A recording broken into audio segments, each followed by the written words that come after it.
MPS PBIS presents PBIS in the Classroom, looking closer at classroom matrix. Let's take a closer look at what a classroom without a classroom matrix looks like.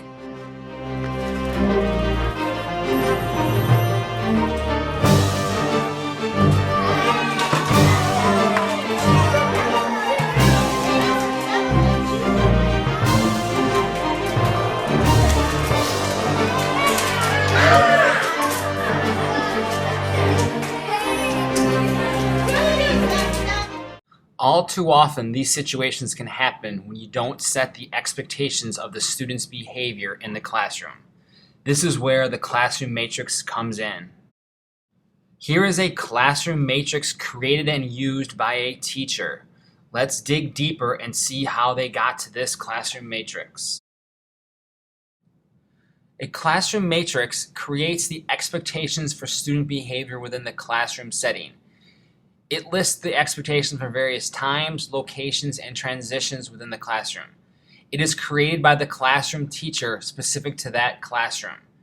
It is used before each transition and is posted in various areas of the classroom. The classroom matrix must be practiced with the students. Here again is that classroom matrix. You can see each of the transitions and areas are listed across the top. And within each of those columns, list the specific rules for that setting. Let's look closer at the small group activities. Here are the specific rules the teacher has created for the students when they're in a small group activity. As you can see, all of the rules are listed and they fall within the 3 school-wide expectations of be safe, be respectful, and be responsible.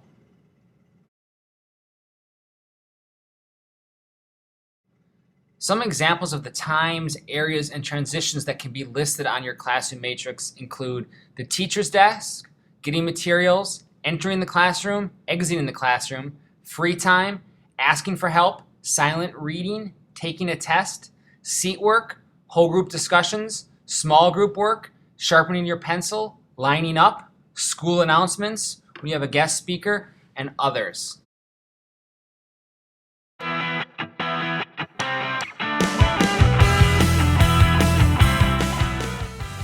To create the classroom matrix, think of all the transitions, times, and locations within the classroom and the subject that you teach. Take a moment now and pause the video and make a list of all of those. Next, take your list of areas and transitions and think of 1 or 2 specific behaviors that the student should exhibit within the framework of your school's PBIS expectations of be safe, be respectful, and be responsible. Pause the video and take a moment and think of some of these specific behaviors.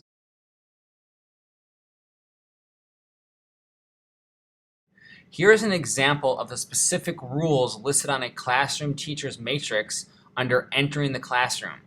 To be safe, students will walk into the room and go directly to their seat. To be respectful, they will use indoor voices, keep hands, feet, and objects to themselves. To be responsible, they will start the warm-up problem and ask the teacher for missing work if absent yesterday. Once you have created all these specific rules and behaviors, you will compile them all into a classroom matrix as shown earlier. This can be sent home as your classroom rules.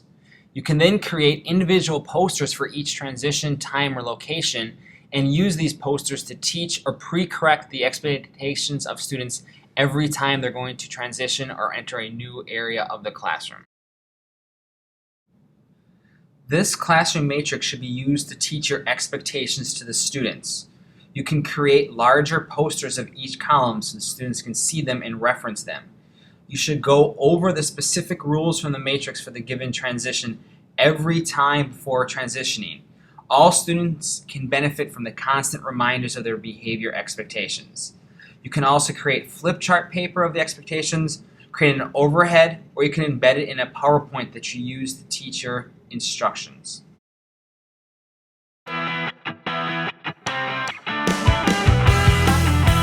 Alright, before we go to our stations, let's make sure we're going to do it safe, respectfully, and being very responsible. So let's go ahead and review. You're going to walk to your stations in order to be safe.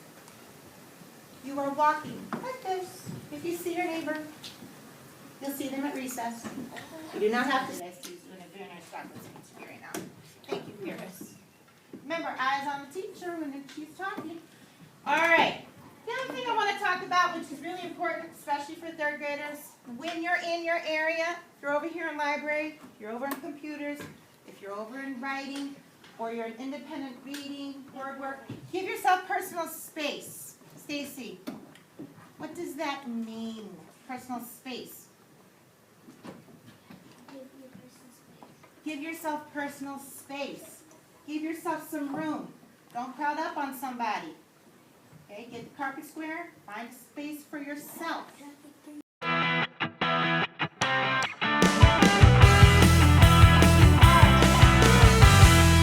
Quietly go to independent writing and take care of your independent writing agenda. Tyler, show me your independent writing section.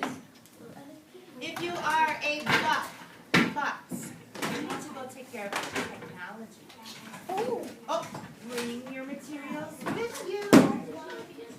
I really like the way that you came over here and got started right away. She's got to the right page. I like how you're over here reading what I'm expecting for you to do. Thank you for giving me. Good. Yeah. Thank you for giving me safely walking over there. And Stacy, your group is over at technology.